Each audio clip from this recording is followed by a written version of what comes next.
Hey everyone, it's Ron, and today I'm going to be reviewing Dune House Atreides issue 9. This issue picks up right after Leto's father, Duke Paulus, was brutally murdered in a bullfight. And I like this somber opening to the comic because you get to see a wide range of Leto's emotions over what has happened and his doubt over leading the people of Caladan at such a young age. I also like this slow unraveling of his mother as a suspect between him and Thufir. I said this in my House Harkonnen book review, but man, Thufir is not great at protecting the Atreides. It seems like almost every book he's in, he lets something slip and someone gets killed or almost killed, and this goes back to the very first Dune book with the hunter-seeker that almost takes out Paul. So I just think it's kind of funny that this keeps happening in the prequels as well. I did think it was a little too clear that his mother had something to do with his father's death, and every line she speaks in this comic makes it more and more obvious.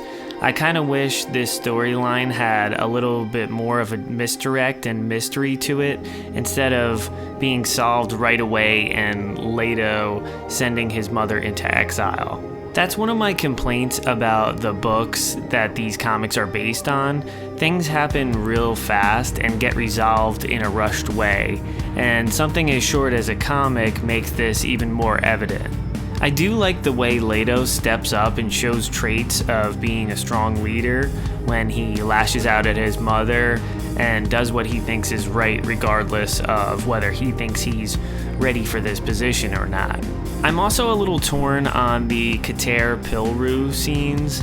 I like how he's integrated in this book, but for me personally, it's hard to get invested in this character because he has nothing to do with Frank Herbert's books, and that's why I enjoy following Leto's story on Caladan and also the Harkonnens, because it's more interesting to see what the classic characters were up to before the events of the original Dune.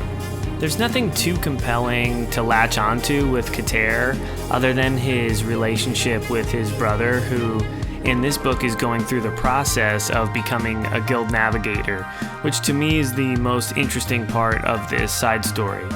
I liked seeing the Spacing Guild central planet, and I know his brother is just starting the process of changing, so I'm looking forward to seeing what the artist's interpretation of a fully formed guild navigator looks like. I like the idea that the guild navigators slowly lose their old memories as they eventually transform into something that doesn't remotely resemble a human being. Over on Kaitane, Shaddam and Fenring's plot to kill Elrond and take over finally comes to fruition, and I really like this very cinematic panel here. There have been great panels like this in almost every issue now, and it really helps create an ominous setting for the book. I don't know if it's an artistic choice, but sometimes it bugs me when the background characters that aren't really that far away from the characters in the foreground don't have faces. I feel like it helps to add detail even in the backgrounds because it comes off as lazy regardless of the intention. This issue also puts into motion a major power play by Shaddam and Fenring to make an artificial spice with the help of the Tleilaxu, so it was cool to see the Tleilaxu's bizarre technology, and there's an air of mystery around everything they do. I like that they have a different skin complexion and don't just look like plain humans, so I enjoy the effort that goes into the character design.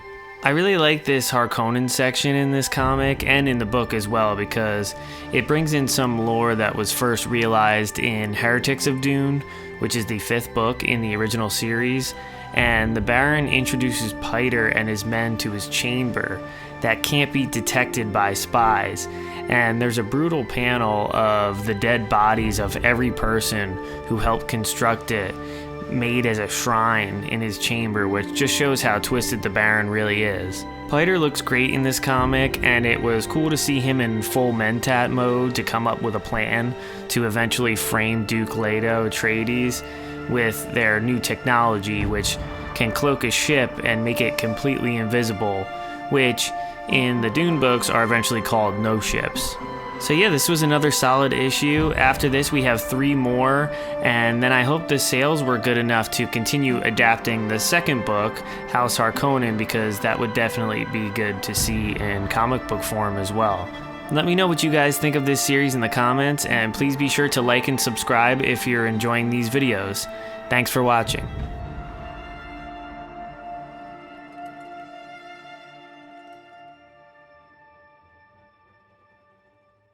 Hey everyone, it's Ron here with a quick announcement. When I started this channel, I was reading and reviewing the Dune books and other sci-fi related material, and most of you might not know that I'm also a musician.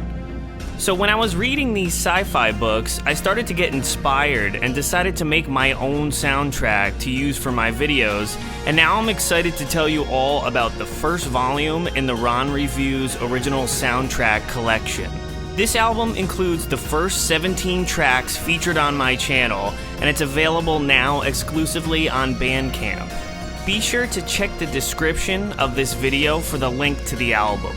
Thanks so much for the support so far. I know I'm just starting out, but I hope you're having as much fun as I am. So check out the original soundtrack Volume 1 on Bandcamp. This music is great if you want something moody and atmospheric to listen to while you're reading some science fiction. I think you're going to love it. Thanks.